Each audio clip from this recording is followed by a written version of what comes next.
সবাই আমাকে একটা কমেন্ট খুব করছে। আজকে আমি সবার প্রশ্নের উত্তর দেওয়ার জন্য চলে আসছি। দয়া করে ভিডিওটি লাস্ট পর্যন্ত দেখো তোমরা। হ্যালো বন্ধুরা, সবাই কেমন আছো? আশা করি তোমরা সবাই খুব ভালো আছো, আর আমিও কিন্তু খুব ভালো আছি। তোমাদের সামনে সুন্দর একটা ব্লগ ভিডিও নিয়ে চলে আসছি। তো গাইজ, তোমরা তো দেখতেই পাচ্ছ আমি কিন্তু সকাল সকাল স্নানটা করে নিয়েছি, কারণ আমরা যাব পিসিমণির বাড়িতে। তো সেখানে পুজো আছে। স্কিপ না করে সম্পূর্ণ ভিডিও দেখতে থাকো তোমরা। পুজো বাড়ি বলে কথা, একটু মেকআপ না করলে হয়? আর মেকআপ করার কিন্তু একটাই উদ্দেশ্য ছিল, সেটা হচ্ছে ভিডিও বানানো। পুজো বাড়িতে যাচ্ছি সেজন্য মেকআপ করবো সেটা কিন্তু না, ভিডিও করার ছিল সেজন্য কিন্তু মেকআপটা করেছিলাম আমি। আর এখানে মা বারবার করে ডাকছিল খাওয়ার জন্য, আর আমাদের কিন্তু অনেকটা লেট হয়ে গিয়েছিল, কারণ সকালবেলা আমার টিউশনে পড়ানো ছিল।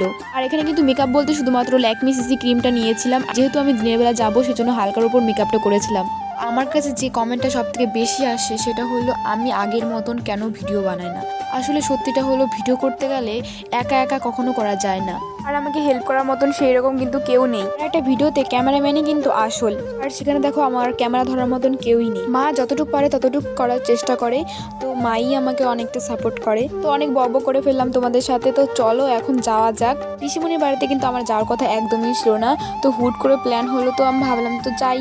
আর পিসিমণির বাড়িতে যে পুজোটা হয় সেটা কিন্তু আমি কখনো দেখিনি, তো ভাবলাম তো এই ফাঁকে দেখাও যাবে, ঘোরাও যাবে, কারণ কলেজটা ছুটি আছে, কিছুদিন পর কলেজটা খুলে যাবে আমার। তারপরে দেখো বাইকে 3 জন মিলে চলে যাচ্ছি।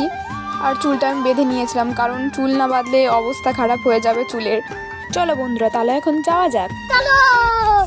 তারপর আমরা সবাই মিলে একটু রাস্তাতে দাঁড়িয়েছিলাম চা খাওয়ার জন্য, তো আমি ভাবলাম একটু ভিডিও ক্লিপ নিয়েই যাই। চলো বন্ধু, তারপর শুরু করি। A few moments later. এই জায়গাটা দেখার পর আমি ভিডিও করতে কিন্তু একবারও পিছপা হইনি, কারণ এইরকম একটা সুন্দর ভিউ যখন চোখে আসে, ভিডিও করতে কারই না মন চায় বলো তো। সেজন্য আমিও কিন্তু একটু ভিডিও করে নিলাম। তো ফাইনালি বন্ধুরা চলে আসছি পিসিমণির বাড়িতে। তো চলো বেশি না বকে এখন দেখি ভেতরে সবার সাথে দেখা করা যাক। তো বন্ধুরা সবার সাথে দেখা করা কমপ্লিট হয়ে গেছে আমার, তো ভাবলাম যে একটু মন্দির থেকে ঘুরে আসি, মানে যেখানে পিসিদের পুজো হবে, গান হবে, তো সেখানেই আমি আসছি। দেখো পুরোটা জায়গা কিন্তু খুব সুন্দর করে সাজিয়েছে, আর যেখানে কীর্তন হবে সেখানেও কিন্তু খুব সুন্দর করে সাজিয়েছিল। হরে কৃষ্ণ হরে কৃষ্ণ।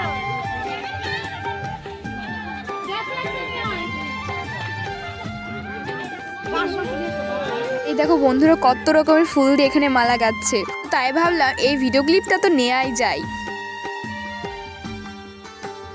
আর এখানে কিন্তু প্রসাদের আয়োজন করছে, মানে এখানে রান্না চলছে। আর এখানে আমি আর আমার বোন চলে আসলাম কুল নিতে। আমরা যে জায়গাতে কুল নিতে আসছি সেই জায়গাটা কিন্তু খুবই খারাপ ছিল, মানে জায়গাটা ছিল শ্মশান। শ্মশানে আমরা আসছি আমি আর বোন মিলে দুপুর বেলাতে, তার মধ্যে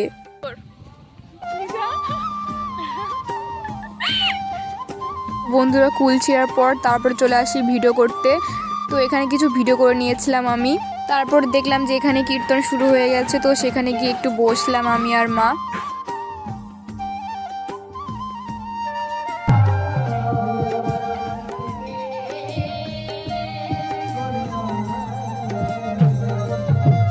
আর এখানে খুব সুন্দর কীর্তন হচ্ছিল, তো যাই হোক, তো তারই একটু ভিডিও ক্লিপ নিয়েছিলাম তোমাদের সাথে শেয়ার করার জন্য।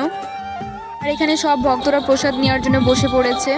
কীর্তন শেষ হওয়ার পর সবাই চলে গিয়েছিল, তারপর আমি বোন সবাই মিলে একটু মজা করছিলাম। তো বন্ধুরা আমার ব্লগ ভিডিও কিন্তু এখানেই শেষ করছি। তো তোমরা কমেন্ট করে বলো আমার এই ভিডিওটি কেমন লাগলো। ভালো লাগলে অবশ্যই লাইক কমেন্ট শেয়ার করে দিও। দেখা হচ্ছে নতুন কোনো ব্লগ ভিডিও নিয়ে, তত পর্যন্ত তোমরা ভালো থাকো, সুস্থ থাকো।